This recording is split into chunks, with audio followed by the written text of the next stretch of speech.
আসসালামু আলাইকুম। সবার আগে বাছাই করা 10টি আন্তর্জাতিক খবর জানিয়ে দেব। প্রথমেই থাকছে শিরোনাম। তবে তার আগে অনুরোধ থাকবে ভিডিওটিতে একটি লাইক দিবেন।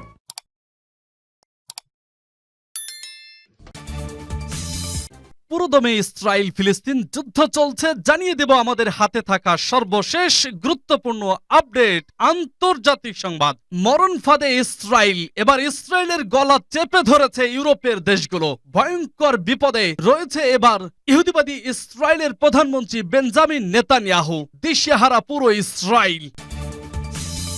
এরপর জানিয়ে দেব হুতিদের হামলার জবাব না দিতে ইসরায়েলের প্রতি যুক্তরাষ্ট্রের আহ্বান এবং জানিয়ে দেব সৌদি আরবের যুদ্ধ বিমান বিধ্বস্ত, সব আরোহী নিহত। আরো জানিয়ে দেব গাজায় হামাসের গুলিতে ভারতীয় বংশ উদ্ভূত ইসরায়েলি সৈন্য নিহত। এবার ইসরায়েলের উপর বেলজিয়ামের ভ্রমণ নিষেধাজ্ঞা। সর্বশেষ জানিয়ে দেব ট্যাঙ্ক বিধ্বংসী ক্ষেপণাস্ত্রের আঘাতে ইসরায়েলি নিহত। শুনছিলেন সংবাদ শিরোনাম, এখন বিস্তারিত। তবে তার আগে অনুরোধ থাকবে ভিডিওটিতে একটি লাইক এবং কমেন্টস করে জানিয়ে দিন আজকের এই ভিডিও সম্পর্কে আপনার মূল্যবান মতামত। আর অবশ্যই এই ভিডিওটি আপনার ফেসবুকে শেয়ার দিয়ে ছড়িয়ে দিন। আর জানিয়ে দিন আপনি কোন জেলা থেকে বা কোথা থেকে আমাদের সংবাদ শুনছেন এবং দেখছেন। ইসরায়েলের গলা চেপে ধরেছে ইউরোপের দেশগুলো। গাজায় বর্বর হামলা চালাচ্ছে ইসরায়েল। বৃহস্পতিবার তীব্র হামলা চালিয়েছে উত্তর গাজায়। বোমা হামলায় গুড়িয়ে দিয়েছে স্থানীয় এক মসজিদ। দফায় দফায় আর্টিলারি হামলা চালিয়েছে জাবালিয়া শরণার্থী শিবিরে। যুদ্ধের ৬২ দিনের মাথায় মৃত্যু সংখ্যা দাঁড়িয়েছে ১৭,১৭৭ জনে। এর মধ্যে গত ২৪ ঘন্টাতেই মৃত্যু হয়েছে ৩৫০ জনের। BBC Al Jazeera. ছোট্ট অবরুদ্ধ জনপদে নিরস্ত্র ফিলিস্তিনিদের ওপর চলমান এ হত্যাযজ্ঞে শুধু গাজা নয়, হাঁপিয়ে উঠেছে পুরো বিশ্ব। এতদিন চুপ থাকলেও নৃশংসতা থামাতে এবার ইসরায়েলের গলা চেপে ধরেছে ইউরোপীয় ইউনিয়নের দেশগুলো। পশ্চিম তীরে ইসরায়েলি বসতি স্থাপনকারীদের বিরুদ্ধে যুক্তরাষ্ট্রের ভিসা নিষেধাজ্ঞার পরদিনই এ পদক্ষেপ নিল ইইউ।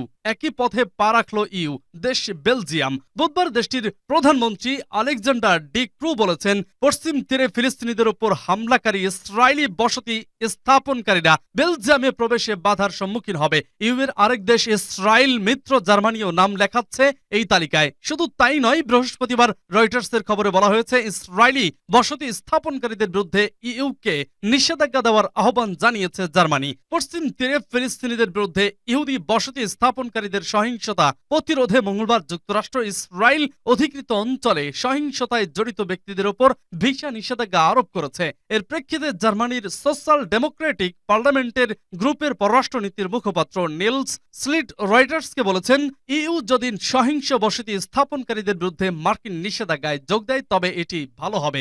জার্মান পররাষ্ট্র মন্ত্রণালয়ের মুখপাত্র সেবাস্তিয়ান ফিশারও যুক্তরাষ্ট্রের দেওয়া নিষেধাজ্ঞাকে স্বাগত জানিয়ে বলেছেন, ইউরোপীয় পর্যায়ের এই বিষয়কে এগিয়ে নিয়ে যাওয়া গুরুত্বপূর্ণ। ফিশার বার্লিনে এক সংবাদ সম্মেলনে আরো বলেছেন, আগামী সোমবার ইইউ পররাষ্ট্রমন্ত্রীদের বৈঠকে বিষয়টি নিয়ে আলোচনা করা হবে। এদিকে গাজায় স্থায়ী যুদ্ধবিরতির উদ্দেশ্যে নিজের হাতে থাকা সবচেয়ে শক্তিশালী কূটনৈতিক হাতিয়ার জাতিসংঘ সনদের ৯৯ ধারা প্রয়োগ করলেন জাতিসংঘের মহাসচিব অ্যান্থনিও গুতেরেস।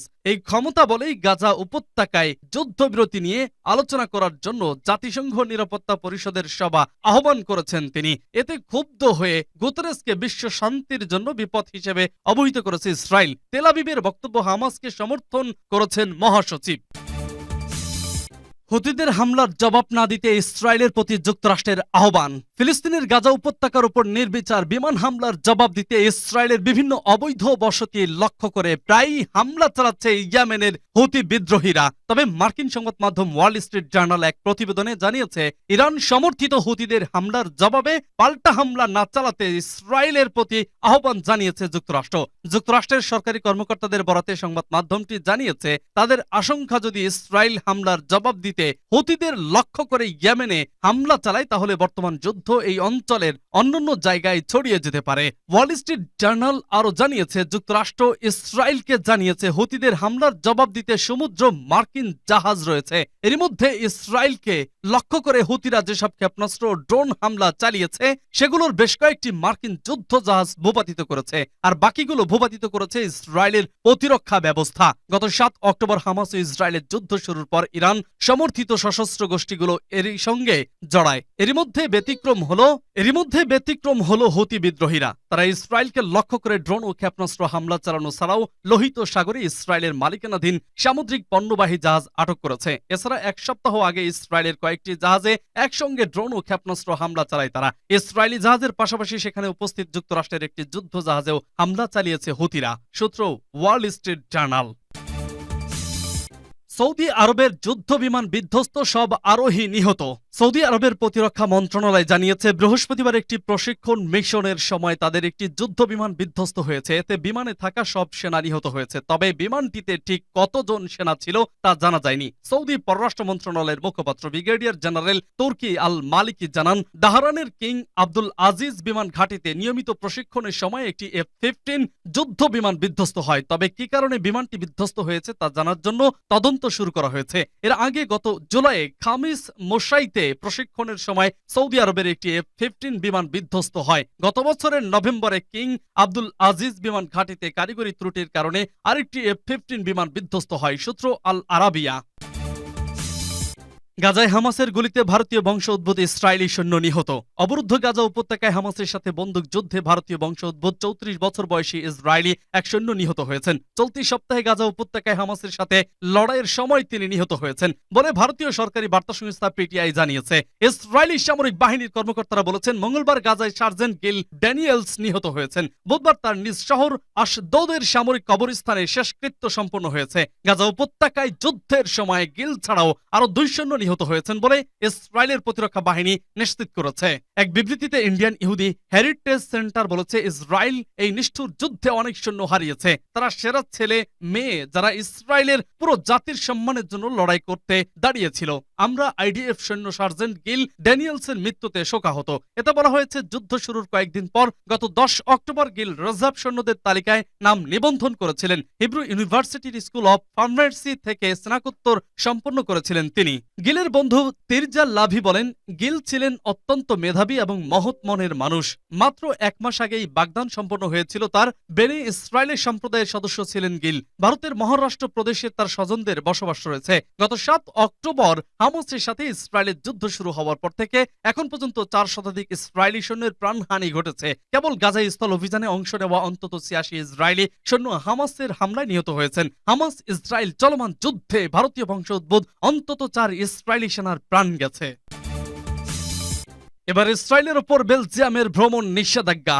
গাজায় বর্বর হামলাকারীদের বিরুদ্ধে এবার ভিসা নিষেধাজ্ঞার ঘোষণা দিয়েছে বেলজিয়াম। বুধবার এক প্রতিবেদনে এ খবর জানায় টাইমস অব ইসরায়েল। যুক্তরাষ্ট্রে ভিসা নিষেধাজ্ঞা দেওয়ার একদিন পরই এই ঘোষণা দেয় বেলজিয়াম। এছাড়া পশ্চিম তীরে ফিলিস্তিনিদের ওপর হামলাকারী ইসরায়েলি বসতি স্থাপনকারীদের বেলজিয়াম থেকে নিষিদ্ধ করা হবে বলে ঘোষণা করেছেন দেশটির প্রধানমন্ত্রী আলেকজান্ডার দে ক্রো। সামাজিক যোগাযোগ মাধ্যম এক্সে এক পোস্টে বেলজিয়ামের প্রধানমন্ত্রী যুক্তরাষ্ট্রের সিদ্ধান্তের সঙ্গে সম্মতি জানিয়ে বলেন, বেসামরিকদের বিরুদ্ধে সহিংসতার পরিণতি এটাই। হামাসের অতর্কিত হামলার পর ইসরায়েলের পক্ষে দাঁড়িয়েছিলেন বেলজিয়ামের প্রধানমন্ত্রী। তবে গাজায় হামলার বিষয়ে বেসামরিককে রক্ষা, জিম্মিদের মুক্তি এবং আন্তর্জাতিক মানবিক আইন মেনে চলার গুরুত্বের উপর জোর দিয়েছেন তিনি। আলেকজান্ডার দে ক্রো নিশ্চিত করেছেন, বেলজিয়াম নিষেধাজ্ঞার বিষয়ে যুক্তরাষ্ট্রের সঙ্গে সমন্বয় করবে এবং ইউরোপীয় ইউনিয়নের পক্ষে তা অনুসরণ করবে। এর আগে নতুন ভিসা নীতির বিষয়ে বিস্তারিত তথ্য দিয়েছিলেন মার্কিন পররাষ্ট্র দপ্তরের মুখপাত্র ম্যাথু মিলার। তিনি বলেন, গত 7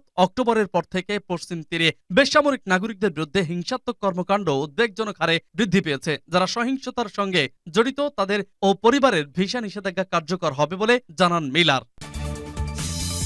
ট্যাঙ্ক বিধ্বংসী ক্ষেপণাস্ত্রের আঘাতে ইসরায়েলি নিহত। লেবানন থেকে ছোড়া ট্যাঙ্ক বিধ্বংসী ক্ষেপণাস্ত্রের আঘাতে ইসরায়েলের উত্তরের সীমান্ত শহর মাত্তাতে এক ব্যক্তি নিহত হয়েছে। 60 বছর বয়সী ওই ব্যক্তিকে ম্যাগেন ডেভিড অ্যাডামের চিকিৎসকরা চিকিৎসা দেন। তার মৃত্যুর ঘোষণা দেন তারা। আইডিএফ হামলার বিষয়টি নিশ্চিত করে বলছে, তাদের বাহিনী কোথা থেকে হামলার উৎপত্তি তা শনাক্ত করেছে এবং যুদ্ধ হেলিকপ্টার, ট্যাঙ্ক ও আর্টিলারি ফায়ার দিয়ে পাল্টা গুলি চালিয়েছে। সেনাবাহিনী আরও জানিয়েছে, তারা দক্ষিণ লেবাননের আরও বেশ কয়েকটি স্থানে গুলি বর্ষণ করেছে। বৃহস্পতিবার বিকালের দিকে ইসরায়েলের ওই জায়গায় হামলা হয়েছিল।